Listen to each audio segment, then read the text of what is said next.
Today, we're talking with someone who has helped millions of people learn how to tune in to the messages of the universe. Colette Baron-Reid is a best-selling author, internationally acclaimed oracle expert, spiritual intuitive, artist, and founder of the Oracle School Experience. She's created 19 oracle card decks with more than 2 million copies sold worldwide, and her work is all about helping people develop a direct dialogue with the universe so that they can create a more meaningful and fulfilling life. Her newest book, The Art of Manifesting, takes manifestation to a whole new level. It explores how writing, intention, and creativity can actually help rewire your brain and shift the reality you're living in. And if you've ever pulled one of her oracle cards, or maybe even tried one of her online readings, you know that Colette has a unique gift for helping people translate the subtle guidance of the universe into something practical, empowering, and deeply personal. Today, we're diving into manifestation, intuition, creativity, and how we can all start working with the universe in a much more conscious way. Let's get going. Hi, Colette.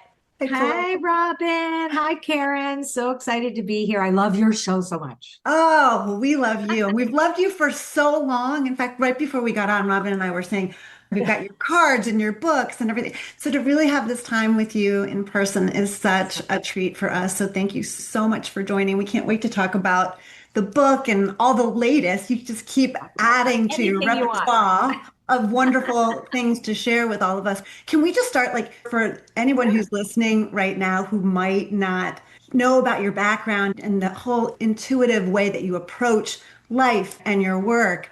Tell us what kind of opened the door for you to realize that you had this ability to communicate with the quote unquote unseen world. Okay, so I've been like this since I was a kid, but I think that I want to fast forward to when I was 26, 27, because the life that I had prior to that was me incapable of dealing with the fact that I didn't know where I ended and everybody else began. Because that's part of being able to tune into information that's available to all of us, by the way, because it's part of the shared field of consciousness. I wouldn't have known that. But I got into trouble with drugs and alcohol very early on, even though I was very smart in school. I ended up in law school. That didn't work out. Obviously, I really did have a lot of serious mental health issues. But anyway, I got clean and sober. So I ended up, I always say, the express train into recovery because I was a cocaine addict. This was in the 80s when cocaine, we were told it wasn't addictive. And I was in the music business at the time. So the lifestyle that went around with that was really soul destroying. But my friends used to call me 411 because I would just know things. 411 was what you would call for information, please, on the phone. For people who these days have no idea what we're talking about. That's right. Yes. I'm old. I'm going to be 68 this July. Listen, I was around before there was an internet. Kids still played outside. We all were. Right? Yeah, we all were. So I'm 40 years clean and sober now. Just I thought I'd throw that in. And that means that for 40 years, I've been working a spiritual program that has included an obsession for how we create reality. Why is it that when I change myself and automatically my nervous system changes, etc., that all of a sudden more becomes available to me? And that is exactly how things went. And it wasn't overnight by any stretch of the imagination. But at the same time, when I got clean and sober, I was hanging out in church basements with other recovering addicts and alcoholics. And as a whole group, like of friends, we ended up going to two things. One, Unity Church, because it was cool. And they played guitar and they meditated. They teach classes on something called treasure mapping. Now, this is 40 years ago. I'm brand new sober, and I find this thing, that and the Tibetans for meditation. So I was doing recovery, that. Ooh, what is this? What is this manifestation thing that this is? So I became obsessed with doing what now became vision boards. They called them treasure maps, where they were an artistic depiction of intention. Most of what I teach now is something that took so long to learn. And I really believe that all of our attempts to describe manifestation, because of the way human beings are built, it's very difficult to learn. And what was taught was incomplete. So I really feel that no one's fault, but a lot of people found, wow, this really works. And then, wow, that didn't work at all. Or, wow, I must have done something wrong. It became this bizarre blame game of, I'm not doing it right. What did I do wrong? Oh, you must have manifested that, blah, blah, blah. So nobody really took into account anything like the way society is constructed, how people are impacted by their conditioning, when we come with a sense of entitlement to our environment because we're privileged or something, or whether we are born in a situation where we've never actually been exposed to abundance, which also impacts us, right? So nobody has ever addressed any of those things until not too long ago. And I'm not the only person that's talking about this.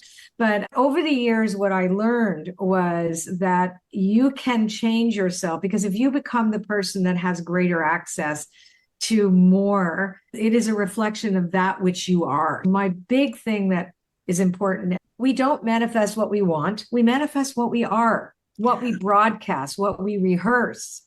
And that has to do with so many factors. And I will say that I've always known, because vision boards and those techniques were always art-based, I made a living as an artist early on in my recovery. And I just talk about my recovery because I think life started for me 40 years ago, really. And so painting, drawing, art.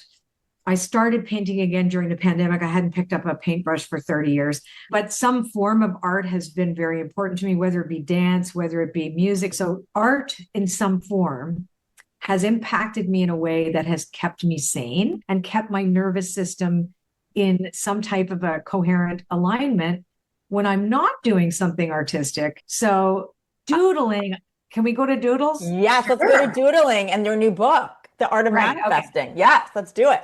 I broke my foot a couple of years ago. Now, I should say I'm a real science nerd, and I do not sell myself as a scientist. I am a curious person that likes to share what I learn with other people.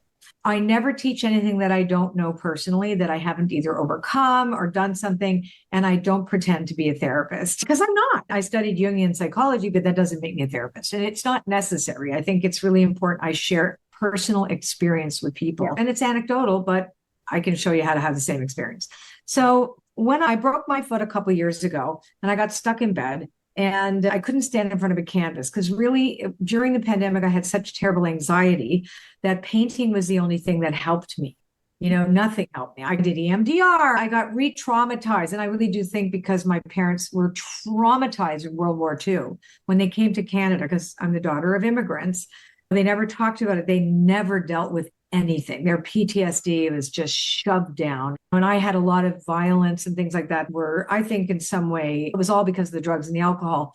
But my mom had experiences during the war that I then went and had. Okay. So when you are not aware of your ancestral patterning, trauma comes up. It's a body thing. You don't feel safe. It doesn't matter how it shows up. It's fight, flight, freeze, fawn, attach. So painting made it go away. Like my arm to the thing, and I did prayer painting. So I did paintings that became an oracle card deck, but I also did frequency art, which had 1,110 prayer dots on the painting. So when I pray, I dot the painting and it becomes That's so cool. But I couldn't stand in front of a canvas. So I'm interested in line art. I'm like, I know nothing about it really. I run across all kinds of different versions of it. Zentangle, which was super beautiful. And then I found this Russian thing called Neurographica, but it was so many rules. I didn't like that.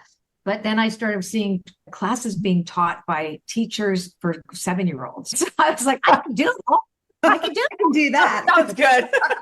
Then I found something called the neuroarts, right? So I started studying it. So I realized, wait a second, why is it that I felt so different painting? And why is it that I could disappear? Why is it that when I write music, I feel different? Why is it when I sing? What is all of these things? So I went down a rabbit hole because I had nothing better to do and did all this scientific research on this, because there was lots of it out there. So Richard Doty he died. I was like, oh, how can you die? Anyway, he wrote Into the Magic Shop, and he talked about the science behind manifestation. And it was the first time somebody had been writing about this. For me, because I am a metaphysics person, I'm a spiritual person. I'm all about that conscious universe that interacts with us. He definitely wrote about that, but I wanted to take it a step further and see, how does this work? Like, if it's true that we don't manifest what we want, we manifest what we are and what we rehearse, and the universe doesn't give a shit, basically, which it is, right? If you're going to be evil and you keep rehearsing that, and if there's enough people doing it with you, we're going to show you lots of that. And all you people are going to see it too, because that's how it is. It's a mirror. The universe acts as a big, giant mirror and will show us whatever we rehearse over time. That's why populations can be controlled so easily through fear. So it's how do we get our agency back, given that all of this crap is going on now with AI? And I talk about Skims underwear because it's the best kind. It fits my butt. And it shows up all of a sudden on my screen. When I said it out loud to a friend on the phone, all of a sudden I've got ads for the underwear all over the place. I'm like, something's listening to me, obviously. So it's showing me anything that thinks I think about is going to show me that. But then I'm going to be in an echo chamber and in this tiny little thing where I can't make my own decisions because I'm constantly being fed. Oh, here, do this, consume that, read this over here. Oh, it looks like you like that. This is what the world is. So I learned that if I could do this doodle art and practice a feeling state, stuff happened. So I met this woman, Anna Denning, who was a teacher of a bunch of different styles of art. She also taught the Russian thing. And I went to her and said, I have this other thing that I'm developing. It's really cool and it has no rules. And this is about manifesting. And are you interested in chatting with me about it? She was like, yes. And then we're like, now we have to test this, because if this is real, we got to teach it to other people and see. So 2 years later, here we are, the book out, and we know it works. And it works in a way that is shocking. And that is shocking because we get the version of what we say we want in ways that are so uncanny, but they are very rarely exactly the way we think it's going to come or in the form. And nobody ever taught me that. I thought I was doing it wrong. I think that is key. None of us are doing it wrong. We're doing it right every time. We've all been doing it. It's just that we didn't know how to understand what was happening, was working, and why. And Anna, my partner in this, she became my partner, and she didn't start that way, but in the end was like, why don't we just do this whole thing together? It's like she's so smart. And she is a total research nerd like me. Like our idea of porn is quantum physics. You know what I'm saying? It's like, did you read that in the scientific join the club, please. We're part of that. Right there with you. And just footnote for people listening, in Colette's book, throughout the book, you write nerd alert. Right, nerd alert. Here we go. Yeah, you're constantly weaving that in. And Robin and I can attest. And that's some of our favorite stuff too. So keep going. I'll be honest, I spent most of my career, because I'm an intuitive and I could see things. And then I became a medium. And I used to tell people, I don't really do this. I'm really a singer. That's not part of my plan. But the universe had a plan. You have this conception of the intelligentsia, that this wasn't smart and that we're somehow grifters because we're sharing something that doesn't have any gravitas. And I was like, let's go get some freaking gravitas. And if it's not there, then we can say, okay, it's anecdotal and we're going to do it anyway. But I really wanted to prove this because Dodie began the whole conversation. We should have said the book was for him, but ultimately, in the holographic universe, Michael Talbot, who also died, who I got to meet, nobody's brought art in the 1,000%. And just for those who don't know Richard Doty, he was a neurosurgeon who then used who was able he was into what I did. Exactly. I just want people to hear that, because what you're talking about is combining art with neuroscience and spirituality. Yeah. I don't believe that you can separate the physical world from the spiritual world. Like for me, and I get it, it's language. For some people, it gets into religion and then it gets weird. But ultimately, the universe is conscious. I'm an animist. I believe that everything is a living thing and everything has a spirit and it has a form of consciousness. It may not be conscious and aware, like a blade of grass isn't going to go, hi, Colette, unless I'm on acid, in which case, which I won't be because I'm sober 40 years. You know what I'm saying? You can do that without being on acid. Right. No, exactly. Right. Everything is alive and we are connected to all of life. And we move into the concept of morality sometimes when we talk about spirit, but spirit is really life. And what we decide is good or bad or right or wrong is something else other than consciousness, reality. Ancient civilizations figured it out. We just decided to forget about it. But all the old technologies, art, for example, doodling as a communication language came before spoken language because you couldn't communicate. Like it wasn't your tribe, didn't talk the same dialect, didn't know. You could draw in the sand. So there are universal shapes that are in our DNA that we recognize. Babies recognize. Balls are safe. Arrows, not so much. You know what I mean? Like the baby will grab the ball before it'll grab the sharp object. That's in the research. So in us as human beings, we recognize certain shapes are safe. Certain shapes tell us something. That's about birth, fertility, unity, spirit. But our ancient ancestors knew that they could have a dialogue through either dance, music, like rain dances. They could scratch before the bison inside the cave wall before they went out and bring me this. Like they focused on it. They saw themselves there and boom. So they were always in a communication with a power greater than themselves, because there is a power greater than us. We are not the power. Exactly. Coming to the doodling. So when you put a mark on paper, you're embodying, and at the same time, you are rehearsing a state of being. And we start with gratitude. And the easiest way to do it, and for anybody who's interested, the book teaches you a lot of different things. But if you know how to draw a wavy line and a circle that looks like a potato, you can do this. Exactly. Yes. Trust me, or stick figures, you can do this, because it's not about art, even though it actually, the more you do it, it turns into something pretty beautiful. But if you can remember gratitude. Actually, why don't we try that right this second? Yes. Everybody can together. So have either one of you had kids? Yes. Okay. So when you had a baby, outside of it hurting, and then all of a sudden it was out of the pain, when you looked at the baby, smelled the baby, looked into its eyes, were you not filled with gratitude and awe? Oh, yeah. To the point of sobbing. Yeah. Sobbing. Some people feel the same feeling when they see the Grand Canyon for the first time. Or when, like for me, I've never had children. It's the dog I rescue. I see that dog's eyes. And when I click, oh my God, this feeling that I had, this knowing that something beautiful and amazing, and I got to do it or whatever. So gratitude mixed with wonder or awe is a feeling every human being has access to. All of us have had that feeling at least once in our life. I'm going to invite you to go back there for a second, just to go back to the feeling state. So if you go back to that feeling of being grateful, unbelievably grateful, and you draw with that. Now, I won't go through the processes that are in the book because we probably don't have time, but if you just start doodling and feel that and just draw some circles, let's just draw some circles, feeling that feeling. And let's just draw a circle and go around and trace the circle. Like I said, it does not need to look good. It can look like a blobby thing. Just feel the feeling and go round and round with your hand and just say thank you under your breath. Just doing this for 3 minutes, even 2 minutes. Good. Don't you feel different? Yes. And don't you feel like, oh, I wonder what's coming? Yes. It's very soothing and it's very calming at the same time.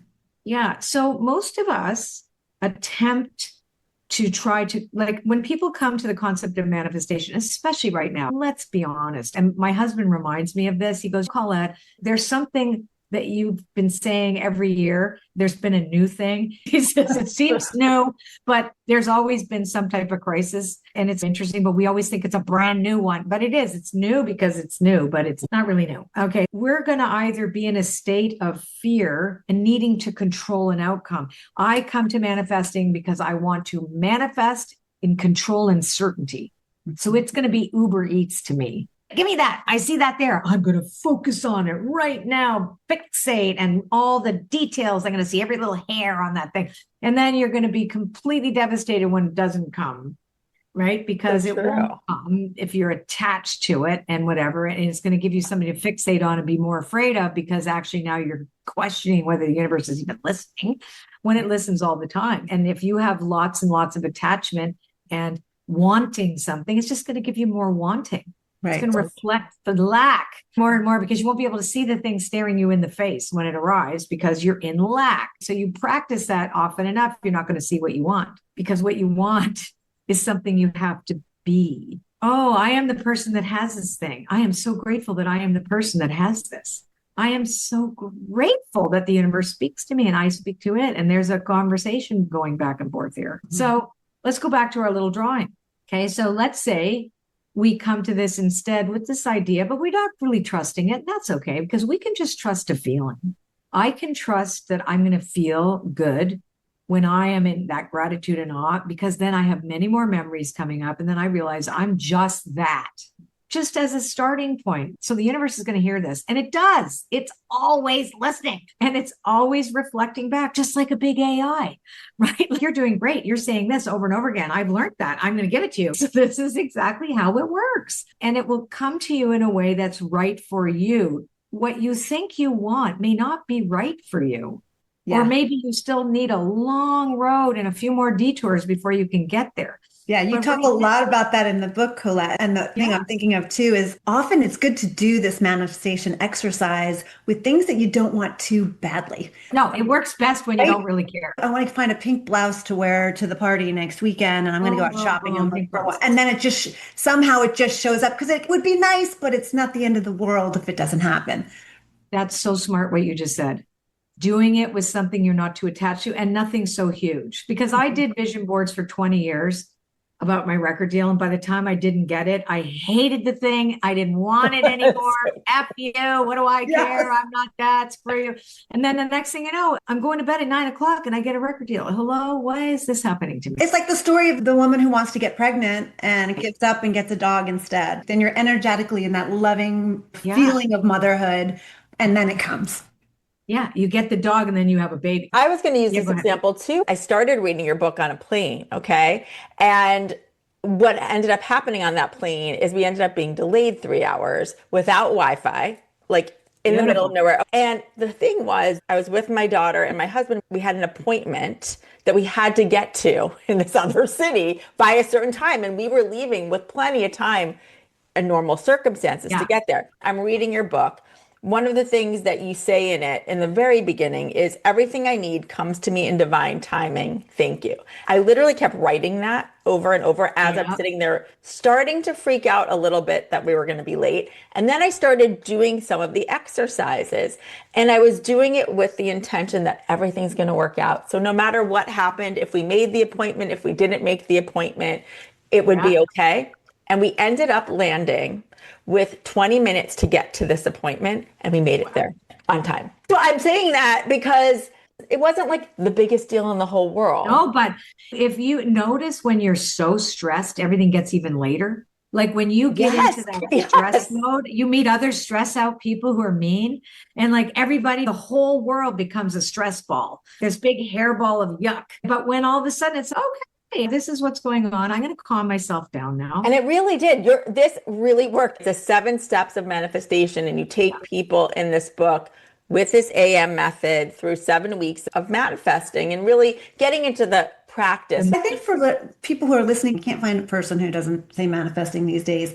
But the way you come about it is it's almost like a course that is built in because as Robin said, it goes over weeks of time.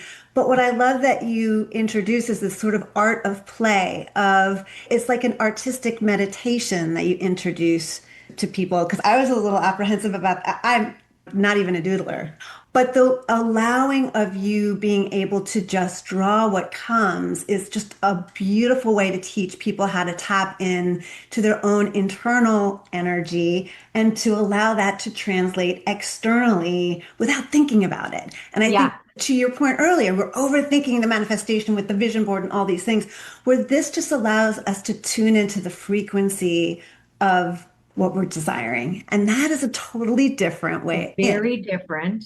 And it's not efforting. It's a partnership. The other thing that is about this is that you embody it. So when you are doing doodling and, the drawing process that we teach you in there, which is so easy, your body gets into it. So your mirror neurons are going, bling, I don't know, this isn't real. This thing I'm feeling. And then you become it. So all of a sudden, the reticular activating system of your brain, which is like the bouncer at the party, I had a guest list that said fear, judgment, anger, gossip, all that stuff was in there. But now I got to get rid of them all because you're grateful and you're in awe. Okay.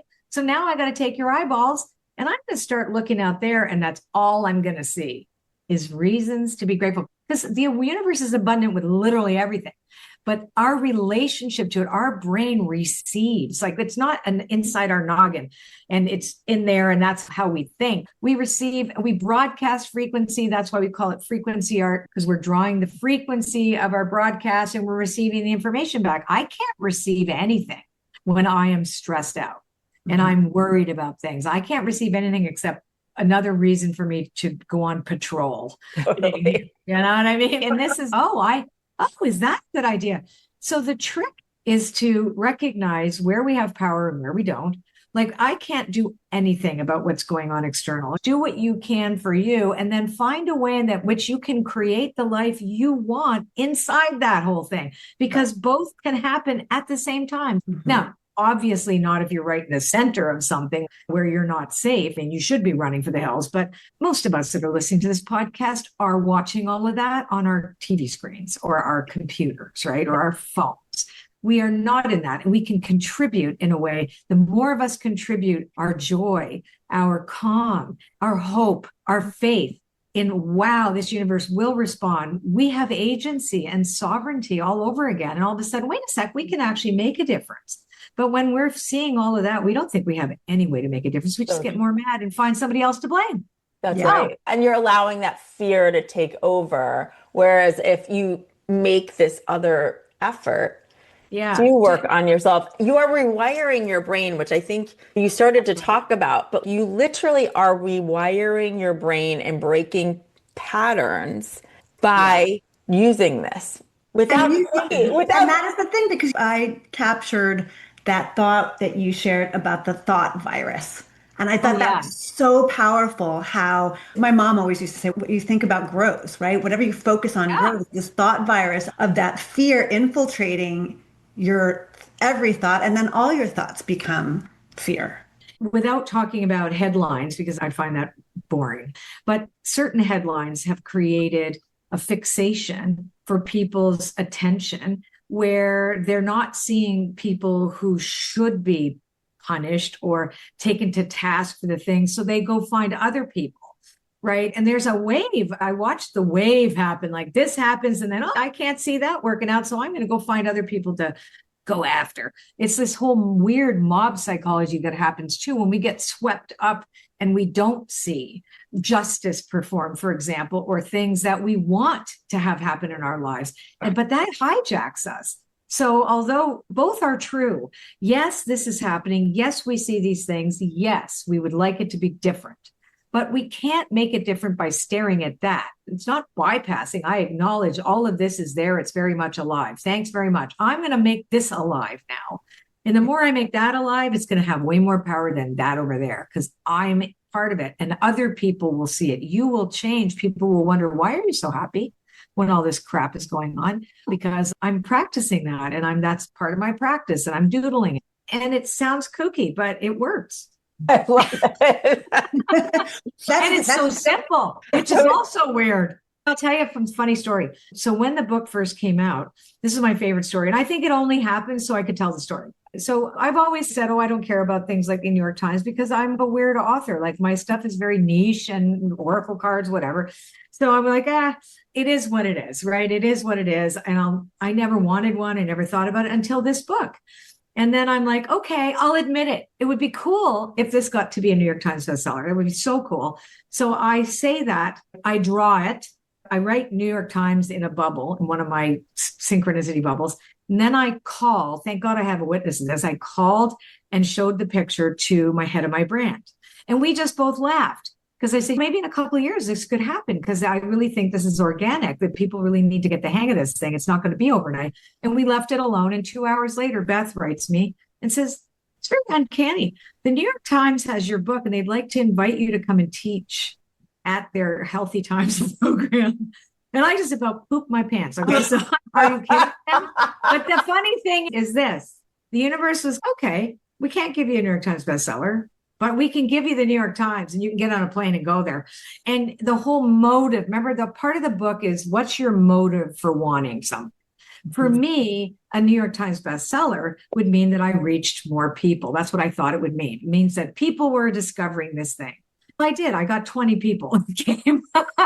Think about the institution of the New York Times having the openness. I got to go there. I did change the way they described it internally, that it was like sketching for wellness. So it was a really meaningful experience for me. I got to say I did it. But the point is that the universe gave me what I was capable of. Correct. With the New York Times. It's actually the New York. And you ended up influencing however many people that day there, which influences so many others. So I could also tell the story over and over again on podcasts. And the other one was we wanted a condo in Toronto because we're pretty isolated where we are and our internet is not good. And so we needed an office in Toronto where we could also stay over. So we were looking for these places and we got turned down by 5 of them. It made no sense because I have the best credit rating. I'm neurotic about paying bills, about that. And our realtor was like, I don't understand this, why you're not getting these places. And I'm like, I don't get it either. Maybe it's just a no. Maybe the universe is just flat out saying no, and I have to just suck it up because that can happen too. So I'm like, I never did a drawing, did I? So I had been to this area of the city before, and I was not attracted to it at all. I do the drawing, I do a little house and like little happy faces. We are happy. This is wonderful. There's water. I did connect that there would be water. If I didn't buy water, I wouldn't go. And if it's not that, we'll just say, okay, fine. We have a great place and we'll just have to find better internet. She says, oh, there's 2 units at this building. I went, what building is this? I said, I don't want to go there. Why would we go there? It's construction. It's awful. Right. She goes, no, come on. It's a nice day. And Mark was with me and I'm like, yeah, come on, let's just go. I'm like, all right, but I'm not going to like it. I'm just going to tell you that right now. So I had asked for a big billboard. By the time we're at this new building, I'm so like, okay, fine. It's not for us. Why are we even here? We get to this place. To get into the unit is my address. Like I have a 6-number address in the middle of nowhere. It's like, how do you know my address? But that was the code to get into this unit. So I get into the unit and I'm like, it's soundproof. You can't hear anything. And I'm like, what? So we go in and it is perfect. So I say to my husband, oh my God. And then he goes, it's a little expensive. For the hell of it, let's look at the other place. I said, why would we look at the other place? It has our number right here. But you're making it complicated. Why? He goes, just trust me. I went, okay. So we go down to this other one, much smaller, a little more humble. Thank you. Better for us, affordable. But every single window just looked at the water and there was no construction here. Wow. And I'm like, are you serious now? And it accepted us right on the spot. And I went to the drawing that I had done and I could actually see, I had no idea that I drew the windows facing east. Wow. And the windows face east. Oh. I looked at the thing and I drew this really weird winding footpath, which was totally there that I never saw before. Wow. Left to my own devices, I wanted to manifest something specific I was attached to. And I wrote the book, okay? And I had a temper tantrum.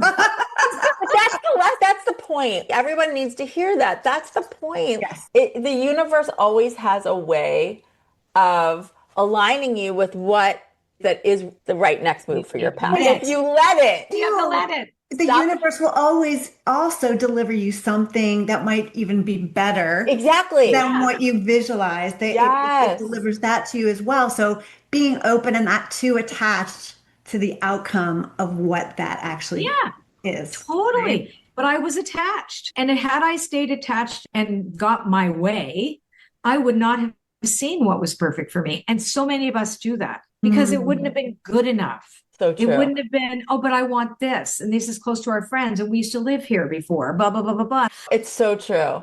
But I also love the universe almost gave you a preview of what it was going to deliver in that drawing that you didn't see until because I didn't think when I drew it. Right. I just drew along. I just did la, la, la, la. And then if it is, and at that point I was like, okay, I'm so tired of being disappointed, but I'm going to draw it anyway. Bring it to me if it is. And if it's not, I'm okay. Just show me a big billboard so I don't have to keep guessing. And he showed me a big billboard, but it was the craziest thing. Even my realtor, she goes, this is weird. This is your address. That's weird. And she sold me this house. Those are the signs. When Karen and I met, one of the craziest things that we had worked together for months, but hadn't really gotten personal. And something happened and it really allowed me to be more vulnerable, Karen more vulnerable. She sends me this deck she'd been working on because we both had this idea, which really ended up blossoming into Seeking Center. And when she sent me the deck, I went to go save it on my computer. I loved everything about it. But then I go to save it and the name of the file was my father's birthday. Those are my leading numbers in life. Yes. And I knew right then and there that date was super significant. And I knew that I could feel it right then and there. It was my dad blessing it and being like, you need to work with her. And that was it. So those things have such Meaning. The thing is, too, is that I love it when people say that's just coincidence. I'm going, oh, sure, why not? That's a meaningful coincidence. Call it whatever you want. Jung called it synchronicity. Sure, add up all your coincidences, then come back and talk to me. It's so interesting. So, what if the universe talks to you through coincidence? Yes. It's okay. I don't care what you want to call it. Yes. Be as skeptical as you want. Just try it. Yeah. Oh, so true. And synchronicity is such a big deal. And I know you mentioned Beth Grossman, and I know she's synchronicity girl too. And there's no doubt that we're meeting you at this time for a reason, for meaning, and for that book being introduced into our lives. And for anyone listening to the podcast, you're hearing this on purpose. The universe is serving it up to you because there's a reason you need to pay a little more attention, that this is something that you can be doing to live a more fulfilled and aligned life, honestly. In spite of what's going on. Because I think what happens is we get scared. Oh boy. And then there's all the virtue signaling. Well, I'm always constantly focused on all the negativity stuff because I'm a good person. That doesn't work either. Come on. We do what you can, because this gives you the opportunity. If you want to go be an activist, when you start feeling calmer and grounded and you've got energy, you go do that. That's not what I'm going to do, but I'm going to do it behind the scenes. I'm going to do what I need to do behind the scenes. I'm here to teach you something that I know will get your capacity to choose back online, because there's no choosing when we're constantly being barraged with you can't, it's not, this isn't safe. All of the things that we are being bombarded with on a daily basis through the news, and depending which echo chamber of news, because I'm Canadian, but I go to the States and I love America. I just want to say this. I freaking love Americans. I love America. Thank you. You know, I do. We appreciate that. I don't hear that enough anymore. I'm not booing you guys at a football game. I'm verklempt that I see this. But you know what? I see what's happening, and the polarization, it's everywhere. But somebody is wanting us to be like that. It's not helping us.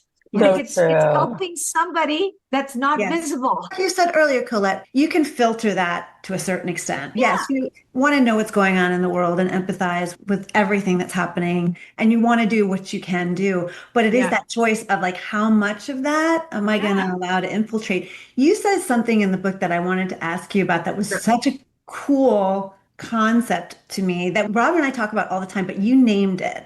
And it's called the Noosphere. Noosphere. Noosphere. Okay, I did not, that is not my name. Everything in the book was inspired by other people. Yeah, explain that. Okay, so Princeton University, actually, they've been studying this for many years. Actually, they had these eggs, EEG machines all over the world, and they can track blips on it, right? So before 9/11, 12 hours before 9/11, all of us went up somehow. Our energy spiked. So typically it's prior to a world event or something. So they see that we are connected. Like it all started with technology. You had the technosphere when machines happened. Then you had the cybersphere, which is when we were connected. This is about the sphere of connection. So this connection that we were all connected through the internet, that's the cyber thing. Then the noosphere consciousness is our collective consciousness that is online at the same time, where you cannot say that we are not in tune with each other. That's why you have, like, Lynn McTaggart should go on your show. Have you had her? Like, we haven't had her on yet. Her. Oh, you have to have her. But we love her. Yes. Because she's a science researcher and she's done the intention experiment. These are real science researchers that have done this stuff. She's got the data where we can impact plants at a distance when a group of us want to do that. There's intention experiment she did at University in Arizona, like really interesting. The other one is Rupert Sheldrake and his son that talked about the fungus. Oh yeah, mycelium. Right? Yeah, like how we all communicate in nature, and we are part of nature. So we're just built. I think it's a fault. We're built to not see each other as connected. Like we see the world separately. That's our default setting, is separation. We're born knowing that we are connected to all things, and then we forget about it, and then we try to figure it out before we die. And there's so much you touch on. The first part of the book is so great because it is that cumulative, how do I do this? And what do I do with it? That's fantastic. And throughout the book, we should also say, are these really great little exercises or just juicy little nuggets of ahas. It's just like an encyclopedia of so many good things for all of us to learn. We were worried because it's a smart book, right? And it is, and like a lot of people don't have a big attention span, but you don't have to be smart to do the book. But we did all the, here, look at this thing that we found out. And we tried to do it in as easy language as we could. I'm not saying I'm super smart. I'm just saying we're nerds. And like, we wanted to know, what did the smarty pants say? What did the research say? I loved it. I think there was a word that you used earlier in our conversation, which is curious. Like Karen and I would consider ourselves curious as well. And so for those, which I think you would be, if you're listening to this podcast, if you want to pick up the book, you're curious. And so you give enough of that information for those of us who want to be smart. And if you don't need, exactly. And I forgot some of it already. So there you have it. Somebody asked me the difference of hedonism, and I know it's eudaimonia, and I can't say it. I'm like, I put it in there, but I can't even say it properly. So there you go. I'm not pretending, but I wanted to know, is there anything that backs this up that we're learning about that we know? And where in history? Because there's lots of people claiming they're the ones who invented the wavy line. I'm like, I don't think so. That was on a cave. A circle and a wavy line goes back 600,000. Yes, and you write about that. And I was like, yeah, I'm like, of course it does. That makes sense. Right. None of us own any of these. Right. Not be owned. Our method is specific. Our method is trademark, but we can't trademark a circle and a wavy line. But it's what you make something mean can be something like, oh, that's the art of manifesting. That's the AM method over here. Oh, this is Zentangle over here. Oh, that's Neurographica over there. Everybody uses lines, wavy things, circles up, but they use it for a different purpose. It's like a recipe. And McDonald's, hello, they're both hamburgers. It's a different lens. I want to ask one other question. Obviously, you're very well known for all of your oracle cards. And how do you use your oracle cards in with addition? The drawing? Yes. I will say, what do I need to know today about, I'll pull a card for all of us today, for example. Okay. Say, what do we need to know today to manage the energy of today? Because we only have 24 hours at a time, right? We can't manage tomorrow. So what do I need to know today to manage my energy for the highest good of all? That's the other really important piece, because the universe will listen closer if you're saying for the highest good of everybody, not just me, because we're connected to everybody. If it's just me, it makes it a little harder. So I'm going to pull a card. Great. So it says, so mountain is an obstacle, the obstacle card. But so it says any obstacle can be moved around, walk around it. Like it's an opportunity for us to flow as opposed to go at something. So then if that's true, then I'm going to say, I'll do a drawing with the intention that I would flow around any obstacle. So the drawing would look something like this. Oh, wow. That's cool. Like, these are like flow lines. Like I would sit and do that. The other one, the circle drawing, I would do this. I would just keep going round and round and round and round and round and round until I'm stupefied in gratitude. I'll actually show you a drawing that I did when I had a panic attack. For a long time, I have wanted to return to music, even though I am older. I'll be 68, and the music business is not available to me, and I don't want it to be anyway, because this is my hobby. But there was something about the fact that writing music is my thing. I met these guys called the Corin brothers, the Brothers Corin. They do these beautiful courses on how to reclaim your inner artist. And they're really wise young men. They've opened for Pink and for Coldplay. They're brilliant musicians, brothers. Anyway, so I met them because we were part of a leadership council together. And they knew I could sing. They heard my album, blah, blah, blah. So a year and a half it took for me to get up the gumption to go. Aww. So I went there and had a complete, absolute panic attack when I hit the hotel. Who am I kidding? What am I doing? Oh my God. So I did a drawing. I do these things all the time. So I'll show you what it looks like. Oh, so wow. You see all the musical notes. I felt like I was in a box. Yeah. I just did all these flow lines and just said, thank you, going back to thank you. And all I wanted was inspiration. So my intention was to be inspired. Wow. And it doesn't matter what happened at the end of it. So I just kept doing this. This was like an hour and a half drawing. You just just little line, and then you just do little things. And I have happy faces everywhere. I love that. Yeah. Notes and happy faces. The weirdest thing is that after drawing this, I felt very blank. And I'm like, oh, this is weird. I thought I was going to feel inspired because that's what I wanted, was inspiration. But I didn't feel freaked out. I was blank. So on the way to the studio, in my head, I heard 5 different songs. And I walked in because we'd been working on some music at a distance. And I'm like, forget what we did. I need you to play this chord right now. And we ended up blown away by what we did together. because I got out of my own way. And it was like, I'm just going to be really honest about what I want to say in the music and whatever. I don't care. I'm going to be a 68-year-old woman with things to say, and I'm going to do it. That's what happens. Women are told 50 plus that we should be invisible now. Yeah, no. I think we're proving that we're the not. best work happens. We're like, are you kidding We're me? like, I don't care anymore. If I'm not going to do it, I will win. But I also know that if you start asking, what is my purpose? All you're doing is putting pressure on yourself. Just do what you feel called to do. And it doesn't mean you're not going to be scared. Like, I drew the drawing to be inspired, and I went there thinking that if nothing's going to happen, it's okay if I go home. What's the worst that's going to happen is that I had a great run and maybe it wasn't for me. And that's also good. Then I could be free of this haunting sense that I had more music in me to do. And maybe then I could just set myself free from this. Yes. And instead I'm like, wow, I'm doing a whole album now. That's so exciting. And I'm glad you're sharing that for everybody who's listening. Open to the flow of whatever the universe says. Okay. Let go of outcome. And you can still be scared. Yes.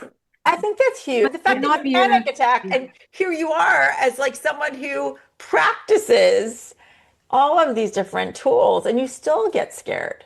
That's why I tell people, I always get tweaked.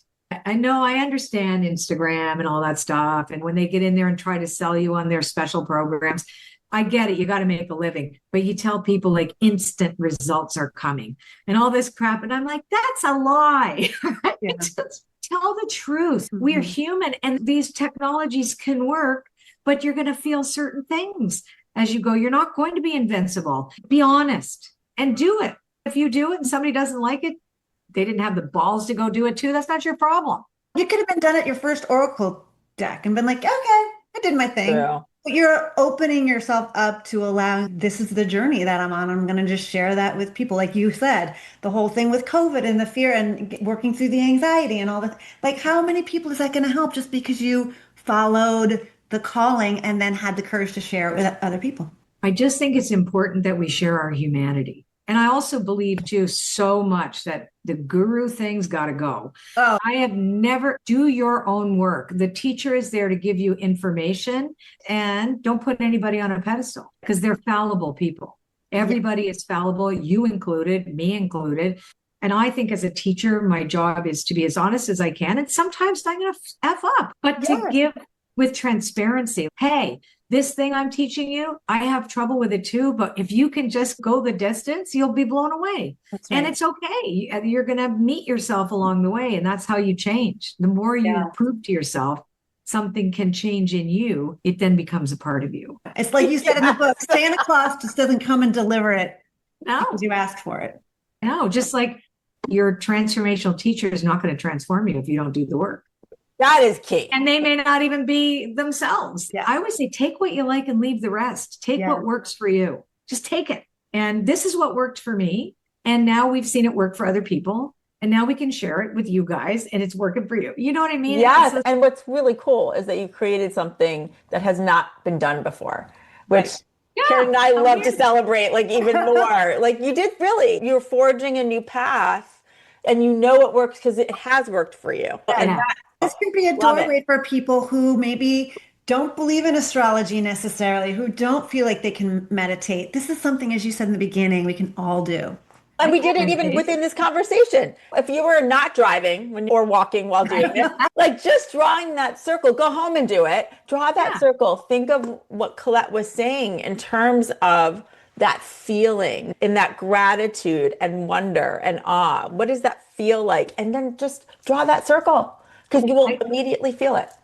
I want to share something really weird that just happened that I did the other day that actually helped. So there's all this talk for a lot of women. And again, this is a tricky topic, but the whole weight loss thing has become such a thing. And I had an eating disorder when I was young, and am not a good candidate for any of those. Even I'm constantly got 10, 15 pounds up and down and up and down. So it bothers me. So the other day I decided, since I can't do any of those things, what if I ask the universe to remove the food noise?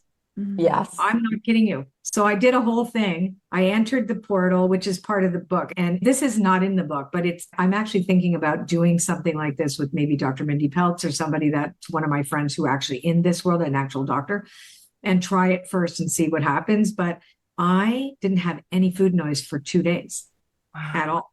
Like I have food noise, like it talks to me, like, what am I going to eat? And it was weird because the food thing has been the biggest thing for me. But for some of us who cannot, like I can't afford for my bulimia to get triggered or anorexia because I was anorexic in my 20s and then I was bulimic later. So I can't afford that.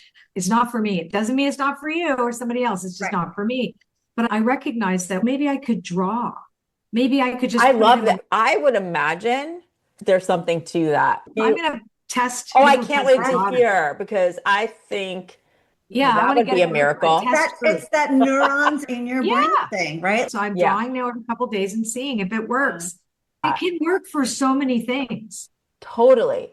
So I'm going to see if I can get a bunch of women together and see if it'll work for them. Oh, I'm excited. Definitely. Let's try a 30-day trial. Why not? Yeah, I'll stay in touch with that and we'll see. I would love to. Colette, this has been such a magical hour. We learned so much. I think everyone listening needs to pick up The Art of Manifesting. Give it a go because it really shows you how, yes, you can change your life by doodling with intention. So visit Colette Baron-Reid to find out all about Colette's many offerings, including her latest book, along with all of her other books, Oracle cards, online courses, membership, and more. We are so grateful to be connected. Thanks, Colette. Thank you. Thank you, guys. It was awesome.